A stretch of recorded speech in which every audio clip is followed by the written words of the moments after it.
Um texto de ficção, uma história, ela precisa ser realista? Claro que não, né, gente? As histórias de Homero, Ilíada, Odisseia, elas não são exatamente realistas. Um texto precisa ser real? Aquilo tem que ter acontecido de fato? Claro que não. Existe a ficção aí para nos mostrar que não. As histórias podem ser inventadas. E muitas vezes é melhor até que sejam inventadas. Mas então pode tudo? Um texto ele pode fazer qualquer coisa, já que ele não precisa ser real, não precisa ser realista? Não. Um texto tem que ser verossímil.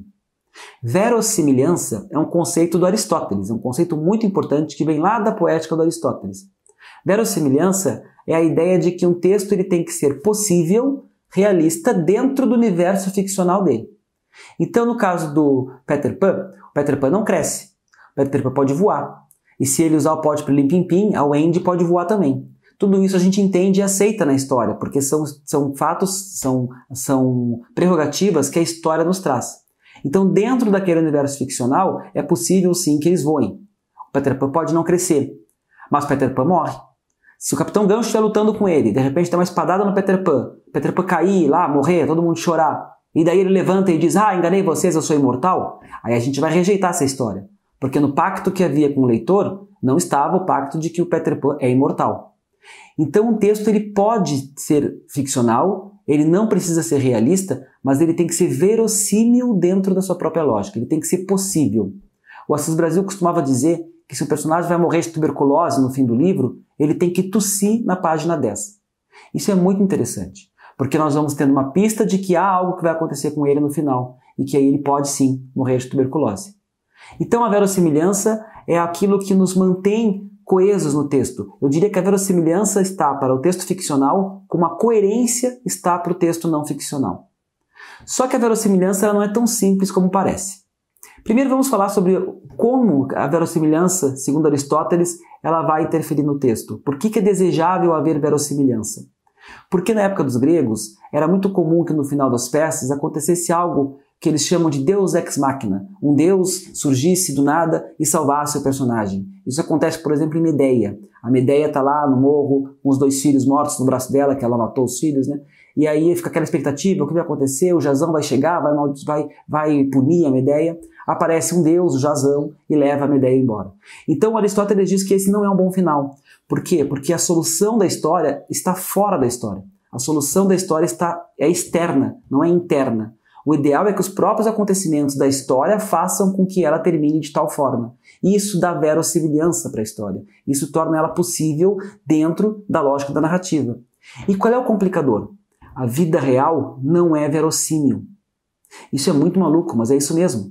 Na vida real, a pessoa pode estar caminhando num parque, como aconteceu aqui em Porto Alegre, uma árvore cair na cabeça dela e ela morrer. Num dia que não tinha chuva, não tinha vento, não tinha temporal. A árvore estava podre por dentro. Na vida real pode acontecer, como aconteceu já no Brasil, uma pessoa está caminhando no estádio de futebol, alguém maluco jogar um vaso sanitário lá de cima do estádio, porque o time dele perdeu, o vaso cair na cabeça da pessoa e a pessoa morrer. Então imaginem uma história de ficção, um conflito, um conto, em que é um casal, o casal mal, brigando, uma situação que não se resolve, isso vai por 1 página, 2 páginas, 3 páginas, a tensão só aumenta, e no final ele sai para dar uma volta e cai um vaso sanitário na cabeça dele. O leitor vai dizer que porcaria de texto, isso aqui não é verossímil. Aliás, a gente costuma dizer coisa de cinema, coisa de novela, coisa de seriado. Quando a gente fala coisa de cinema, é porque a gente já entendeu que aquele texto ele não é verossímil. E a vida real tem esse tipo de episódio, são as fatalidades, né? Agora, na ficção, não é desejável que a fatalidade seja o que soluciona o final. Agora eu lembrei das novelas também. As novelas têm um casal que passa a novela inteira, quase 1 ano, entre idas e vindas, brigando, mas é que aí tem um terceiro elemento, então tem um triângulo amoroso, e aí aqueles 3 eles voltam, é uma confusão, até que no penúltimo capítulo aparece uma pessoa do nada, que não estava na novela, se apaixona por uma das 2, e aí cada um forma um casal e ficam todos felizes para sempre. É uma solução externa, uma solução fora da narrativa, que o leitor rejeita. Marcelo, mas eu vejo vários filmes assim, eu lembro do MacGyver, lembra do MacGyver? Sem contar os seriados antigos, sei lá, o próprio Batman, que não tem nada de verossimilhança. Bom, quando a gente está assistindo uma história, lendo uma história por entretenimento, a gente relaxa. E naquele momento em que a gente vê que não é real, que a gente consegue enxergar, digamos, o biombo por trás da cena, que a gente consegue perceber que aquilo é uma farsa, a gente continua assistindo, porque nós estamos relaxados, nós estamos nos entretendo. E não nos incomoda tanto assim, pelo menos não para alguns espectadores, aquilo ser inverossímil, aquilo ser impossível, mesmo dentro da lógica da narrativa.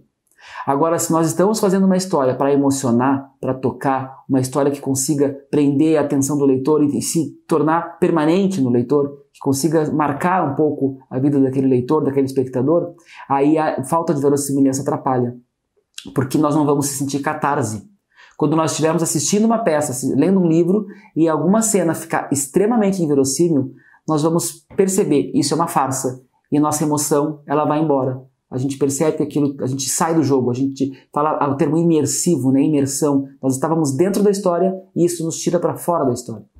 Então é sim importante manter a verossimilhança, até para manter o interesse do leitor e manter a possibilidade do leitor ter um efeito no final, um efeito catártico.